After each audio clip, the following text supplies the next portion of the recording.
Hi guys, today I'm going to be talking about and reviewing John Lennon's nonsense books In His Own Right and A Spaniard in the Works. In 1963, American journalist Michael Brown was commissioned to write a book about the Beatles, and so he followed them around during their 1963 UK tour. John showed some of his stories to Michael, who then showed them to British publisher Tom Mashler, who worked for the British publishing firm Jonathan Cape. Lennon then signed a contract with Jonathan Cape for the book on the 6th of January 1964. In His Own Right was published in the UK on the 23rd of March 1964.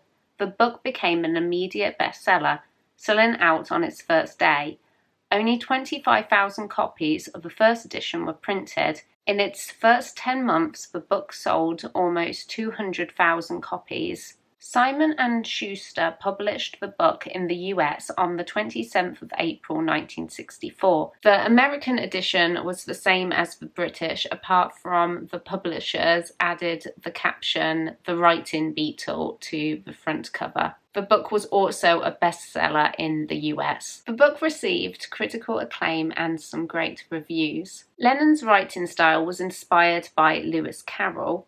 Lennon said one of the books that made a big impression on him was Alice in Wonderland, reading the book at least once a year. He was intrigued by the use of his wordplay. John's childhood friend Pete Shotton said from a very early age Lennon's ambition was to one day write an Alice himself. Also from a young age, Lennon enjoyed drawing and was inspired by the cartoonist James Thurber. Lennon enjoyed doodling and drawing witty cartoons. His humour in the books were inspired by comedian Spike Milligan and comic actor Stanley Unwin.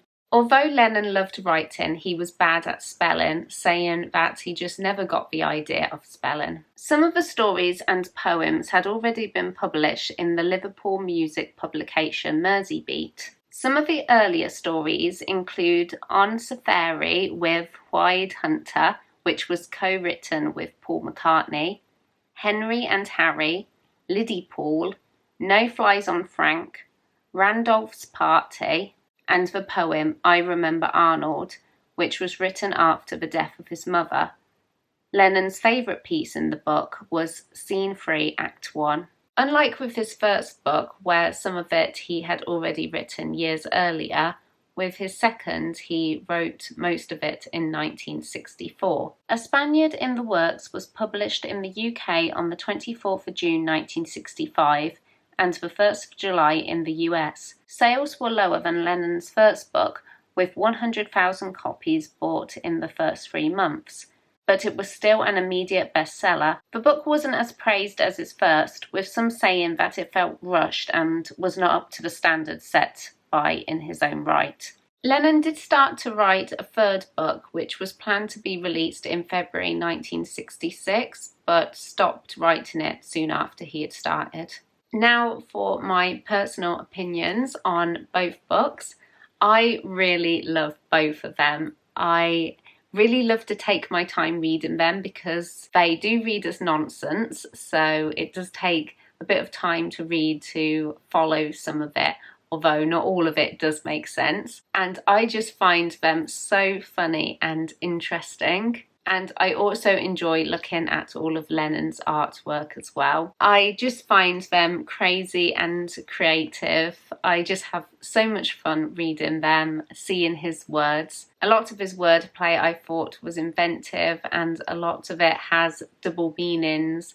The books are also full of British slang, which I also love. I did find it really hard to put the books down once I started reading them. I just find them so random and fun. I got this one, I think I bought this one from Amazon, and I got this one when I was in Liverpool. I think I got it from the Beatles Museum. I would just love to be one of those ones to own a first edition of the books. I did see one once. I saw a first edition of A Spaniard in the Works in London, but I did not like the price tag. I really wanted it, but it of course was just so expensive. Thank you very much for watching this video. I really hope you enjoyed it. Please let me know if you've read the books and your thoughts on them, and I will see you in my next video.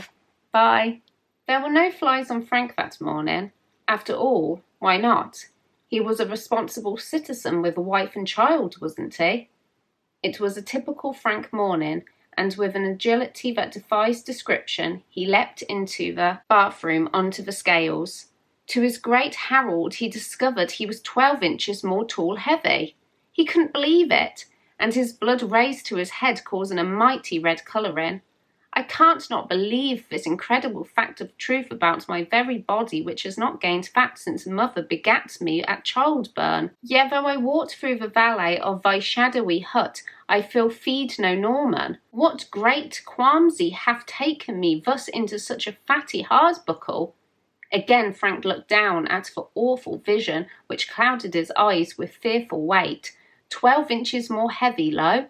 But am I not more fatty than my brother Geoffrey, whose father Alec came from Kenneth through Leslie's, who begat Arthur, son of Eric, by the house of Ronald and April, keepers of James of Newcastle, who ran Madeline at 2-1 by Silver Flower, 10-2, past what at